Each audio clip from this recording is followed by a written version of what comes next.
जनता दरबारामध्ये आलेला आहे। स्वतः मुख्यमंत्री जनता दरबार घेत असल्याने जे आहेत ते नागरिकांच्या मोठ्या अपेक्षा आहेत आणि या अपेक्षा घेऊन जे आहेत ते नागरिक इथं आलेले आहेत। मला सांगा तुम्ही किती वाजता आले आणि काय तुमची तक्रार मुख्यमंत्र्यांकडे? आम्ही सकाळी 6 वाजतापासून लाईनीत लागलेला आहो। माननीय मुख्यमंत्री साहेब खूप छान काम करत आहे।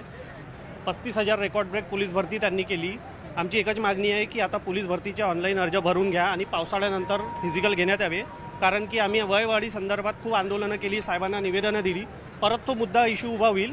माननीय गृहमंत्री साहेबांनी आम्हाला आश्वासन दिलेलं आहे की तुम्हाला पोलीस भरती एक चान्स देऊ आणि 10,500 काही रिक्त पद आहे। तर साहेबांना एकच मागणी आहे की 2024-25ची 2 वर्षाची 15,000 पदे रिक्त होतात महाराष्ट्रात। तर मागणी एकच आहे साहेबांना की सर पोलीस भरतीच्या 15,000 जागा काढून आमचे फॉर्म भरून घ्यावे आणि फिजिकल हे पावसाळ्यानंतर घेण्यात यावे। काय तुमची मागणी असणार? सर मी गडचिरोली जिल्ह्यावरून आलेलो आहे। माझं नाव प्रशांत राऊत आहे। माझा हाच विषय आहे जो पोलीस भरती संदर्भात जो वयाचा GR आहे तो प्रसिद्ध करून लवकरात लवकर सुवर्ण आपण पाहतोय की राज्याच्या कानाकोपऱ्यातून मग गडचिरोली असेल किंवा इतरही भागातून जे आहेत ते नागरिक अगदी सकाळी 6 वाजेपासून आलेले आहेत। थोड्याच वेळात मुख्यमंत्री इथं दाखल होतील आणि या जनता दरबाराला जी आहे ती सुरुवात होणार आहे। स्वतः मुख्यमंत्री